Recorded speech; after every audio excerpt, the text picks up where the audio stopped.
I got so much motherfucking design on right now. Break it down, bring it back, make it clap. I got 3 old thoughts, new block, where that thing. Bitches on my line, and you know they come straight. Hold up, what it not, 45, scope it cash like whoa. How you fucking with these hoes up? Soal pertama, apa yang dimaksud dengan keuangan publik Islam? Keuangan publik Islam merupakan sebuah kaidah dan prinsip yang mengatur keuangan publik untuk kepentingan masyarakat yang tujuan dasarnya adalah untuk mencapai falah. Nah, nilai-nilai yang berasal dari Al-Quran dan hadis yang menjadi dasar dari perumusan sistem keuangan dan kebijakan fiskal negara. Soal kedua, jelaskan potensi dari sumber fiskal dalam mengatasi persoalan isu kontemporer khusus di bidang ekonomi.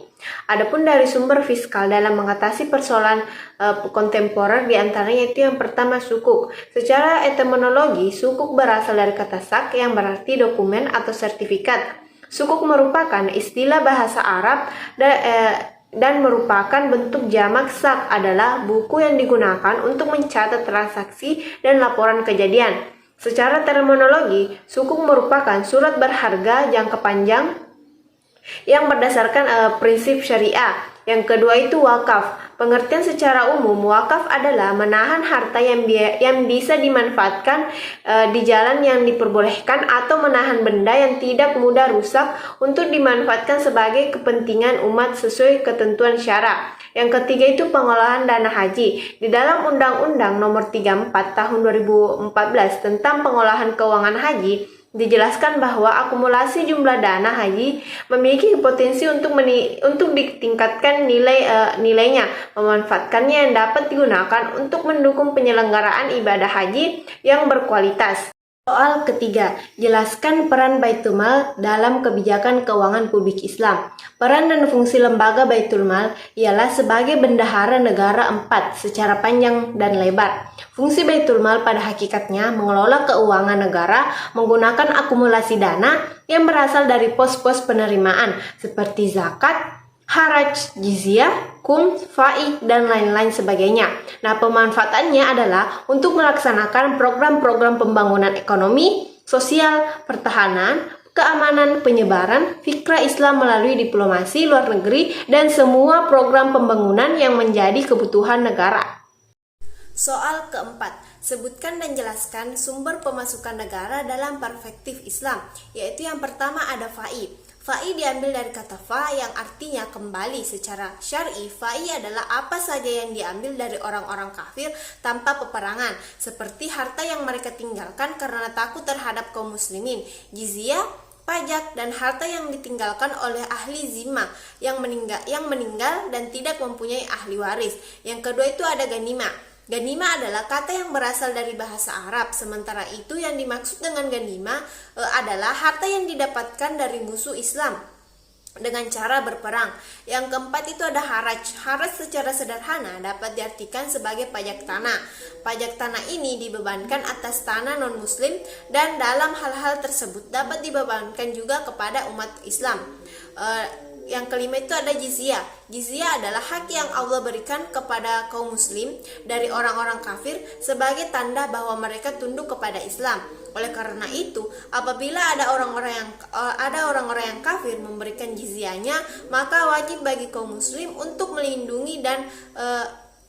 melindungi jiwa dan harta mereka. Yang keenam itu ada us. Dalam salah satu keuangan yang pernah populer di dunia ialah hus, jamaknya ada usyur. Dalam bahasa Arab berarti per 10. Dalam tradisi masyarakat Arab, us merupakan pungutan per 10 dari harta yang diperdagangkan ketika seseorang melintasi perbatasan suatu negara. Ketujuh itu kum. Kums ialah kewajiban agama yang diperlukan setiap muslim untuk membayar 1/5 dari kekayaan yang diperoleh dari sumber-sumber tertentu dengan tujuan tertentu pula. Soal kelima, dalam Islam terdapat 2 pandangan mengenai hutang luar negeri dalam perspektif pembiayaan pembangunan negara. Sebutkan dan jelaskan. Pandangan pertama berpendapat mengatakan membolehkan adanya budget defisit dengan ditutup dengan external financing selama bentuk dan mekanismenya itu disesuaikan dengan ketentuan dan prinsip syariah yang ada. dilatar belakangi oleh faktor historis bahwasanya kerjasama dengan pihak lain dalam suatu usaha dibolehkan, bahkan dianjurkan.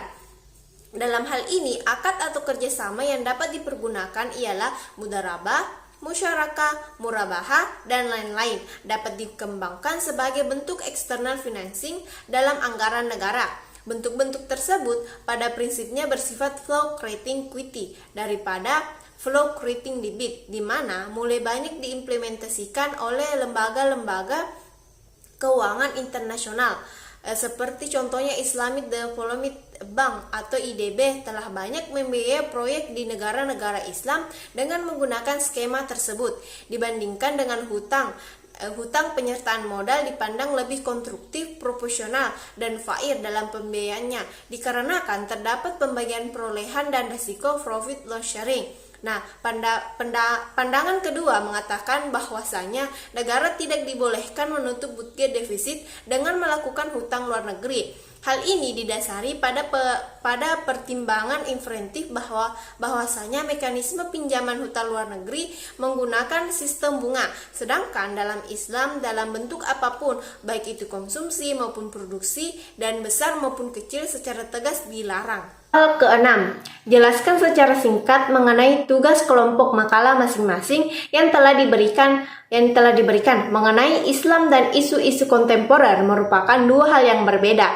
Namun, jika dilihat dari cara pandang yang berbeda dari masing-masing pihak, maka akan menimbulkan perspektif atau spekulasi yang berupa interpretasi yang berbeda pula. Nah, isu-isu global kontemporer merupakan isu yang lahir sebagai bentuk baru ancaman keamanan yang mengalami transformasi sejak berakhirnya Perang Dingin.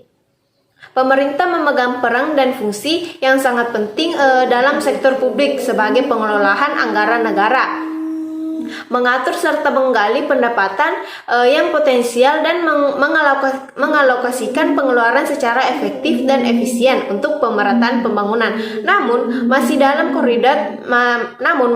koridor syariat dalam artian tidak menyimpan dari Al-Quran dan hadis. Dikaitkan dengan sejarah ekonomi masa Rasulullah dan Khalifah, infak, sedekah, dan wakaf adalah instrumen pendapatan negara yang dapat secara sukarela dari rakyat. Mekanismenya disesuaikan dengan kebutuhan masa kini, asal tidak menyalahi aturan agama Islam. Motivasi utama yang dapat mendorong masyarakat membelanjakan hartanya untuk instrumen sukarela ialah menerima penghargaan dari Allah berupa pahala yang berlipat serta keutamaannya mengikuti tuntunan Rasulullah SAW.